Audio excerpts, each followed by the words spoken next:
This is Jarrod Horak, and in this video, I'll take a look at the Fantasy Stakes at Oaklawn on Saturday, March 29th. This is a Kentucky Oaks 2025 points race, and through 27 races on my Road to the Oaks video series, my top choices have 11 wins, 4 runner-up finishes, and 4 show finishes. 2 of my top choices have scratched, so I'm 11 for 25 on the Road to the Oaks. If you're interested in my full card analysis, I cover full cards at Santa Anita each day, and in addition to those Santa Anita full cards, I am offering full cards for the 14-race Arkansas Derby Day program at Oaklawn and the 14-race Florida Derby Day program at Gulfstream Park on Saturday, March 29th. You can purchase my full cards individually, or you can buy the Gulfstream and Oaklawn cards together as part of my weekly Saturday special for $16. Go to therunawayhorse.com on my shop page to pre-purchase those cards now, and I will email them out when analysis is complete later in the week. I send out my full cards typically 1 to 2 days before race day. And I recently debuted a new product, my Kentucky Derby Prep Race Package. And if you purchase that package, you'll get my analysis and wagering strategies for all of the remaining Kentucky Derby points races, my Kentucky Derby reports, and my Kentucky Derby Day full card at Churchill on the first Saturday in May. And I'm going to be doing a Kentucky Oaks Day full card later this spring, along with my annual Triple Crown Series full cards. So go to therunawayhorse.com on my shop page if you're interested in any of my products. The early weather forecast for March 29th at Oaklawn calls for a 25% chance of rain with a high temperature of 75. Now we're going to meet the field for the Fantasy Stakes, and I'll give out my contenders from last to first. This race will be race 12 on March 29th. The Grade 2 $750,000 Fantasy Stakes for 3-year-old fillies, 1 mile and a 16th on the main track. Scheduled post time 7:02 p.m. Eastern Time. Take charge Milady, breaking from the inside post. Kenny McPeak, Brian Hernandez Jr. She was a disappointing 10th, having a troubled trip in the Honeybee Stakes last time out. California Sunsets number 2 for trainer Brad Cox. Laurent Giroux is going to ride. She was 3rd in an optional claiming route last time out. Kinzie Queens number 3 for trainer Greg Compton, and this one missed by a neck last time out in an optional claiming dirt route. Princess M2 is number 4 for Phil D'Amato. Johnny V is aboard. This one was off the board in her last start against optional claiming company. Quietside is next for trainer John Ortiz, and Jose Ortiz will ride. And Jose rode this horse last time. She chased from second from post 12, and then she won the Honeybee Stakes. Necessity is next for trainer Norm Cassie. Ricardo Santana Jr. is aboard. She was 4th in the Honeybee. Number 7, Simply Joking for trainer Whitworth Beckman. Jaime Torres is aboard. She's 2 for 2, and she won stakes races in both career starts. Baytown Butterflies number 8 for trainer Paul N.T. And this one, last time out, was 3rd in a non-winners 2 lifetime claiming race. So she's definitely in a tough spot here. And then number 9 in here, Princess Aliyah for trainer D. Wayne Lucas.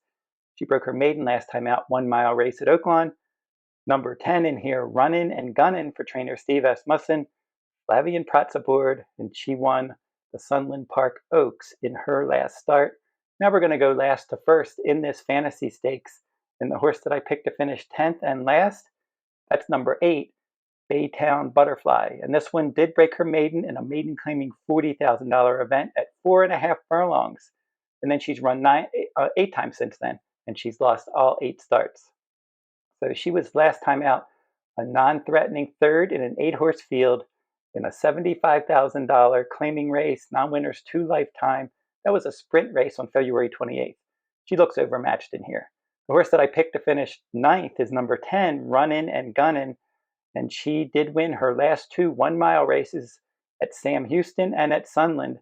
And as I said a few minutes ago, that last win was in the Sunland Park Oaks. So Flavien Pratt's going to take the call here, but her speed ratings are a bit light. The horse that I picked to finish 8th is the 6th, Necessity. Now, she was 4th in the Honeybee last time, and she broke 4th, and then all the way around the track, she stayed right in that position. She was a 41-1 long shot that day. And for that Honeybee, the top 4 finishers, they just stayed basically 1, 2, 3, 4 all the way around. She did look good breaking her maiden. That was in a route race at Oaklawn on January 26th. I think she's going to stalk the pace. And Ricardo Santana Jr. is her new rider. The horse that I picked to finish 7th is number 4, Princess M2. And this one did add Lasix and break her maiden by 5 lengths in an Oaklawn Park 1-mile race on February 8th. And then she was the favorite in an optional claiming route on March 1st. She stalked the pace. She came up empty there. So now she's going to step up in class, and she loses Lasix as well. The horse that I picked to finish 6th in here is the 2, California Sunset. And in an 8-horse field in her debut, she ended up finishing 4th. So a nice even effort there. And then she added blinkers, and she broke her maiden in a dirt route at Churchill Downs in her 2nd career start. And then she hit the board in all 4 dirt routes since that maiden victory. And she did place in a stakes race once, the Untappable Stakes. She ended up finishing 3rd there. So she does reconnect with her winning rider, Florent Giroux. She's going to stalk the pace and step back up in class. The horse that I picked to finish 5th in here is the 3, Kinzie Queen. Now she's 1 for 9 lifetime, and she's hit the board 5 times. She broke her maiden in a maiden claiming $50,000 event when she competed for Steve Asmussen in November. Greg Compton claimed her that day. And then she hit the board in 4 of her 5 starts since that race. And she rallied to miss by a neck. That was an optional claiming event on March 16th. That was a slow early, fast late event. So I think she can finish somewhere in mid-pack in here. The horse I picked to finish 4th is number 9, Princess Aliyah. And she did press the pace and break her maiden by a length and a half. That was her 5th lifetime start. That was a route race at Oaklawn on March 9th. And her number really did jump up in that race. They did pay a lot for this horse, $1.2 million. Into Mischief is the sire. Nick Juarez is going to ride her back. He does win races with trainer Wayne Lucas. And do note that this combo teamed up to win the Grade 3 Virginia Derby with American Promise a couple of weeks ago. The horse that I picked to finish 3rd is the 1, Take Charge Milady. And this one did have an uncomfortable start and not a great trip either when she was nowhere at 4-1 odds in the Grade 3 Honeybee last time on February 23rd.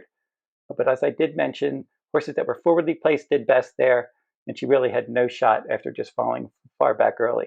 Now, prior to that race, she won back-to-back Oaklawn Park route races, including the Martha Washington Stakes as my top choice. So I think she's going to save ground stalking the pace if she can get out of the gate this time and work out a good trip. I think that she can work out a good trip. Maybe she'll bounce back, but she will have to run a bit faster to compete with my top 2 contenders. My second choice is the 7, Simply Joking. And this one's 2 for 2 lifetime. Debuted in a dirt sprint stakes race, and then she stalked the pace and she won that race by a neck. So that was a good debut. They knew she was good right off the bat. They put her in a stakes race and she won it. Then they stretched her out in her 2nd career start. That race was in the slop, the Silver Bullet Day. And that day she was able to scoot right to the front, and she won that race by 2.5 lengths. Good effort in the slop, stretching out in her 2nd career start. Now the horse that finished 2nd that day was Bless the Broken, and she would go on to win the Bourbonnette Oaks at Turfway on March 22nd. And then the show finisher in that Silver Bullet Day was Drexel Hill, and that one returned to capture the Busher Stakes at Aqueduct on March 1st. So this filly was entered back in the Rachel Alexandra Stakes on February 15th, but she got sick. She had to scratch out of that race. And then she returned to the work tab on March 2nd. She had a bullet workout, half-mile bullet on March 7th. And then she worked again on March 14th and then March 22nd. So she seems like she's healthy again. She's back on track. Her winning rider, Jaime Torres, he's going to have early pressing options in here. She's one that can go to the front. She can come from off the pace as well, like she did in her debut. So this is her first start since January 18th. So she's coming in here fresh because she got sick and missed that start. My top choice is going to be the 5, Quietside. I liked her effort last time out, but she did win her debut. And then after that, she hit the board in her next 4 stakes starts. And then she did break through with her first stakes win in the Grade 3 Honeybee on February 23rd. That day, she chased from post 12. 5G from post 13 there was able to get out there. Those two were battling on the lead.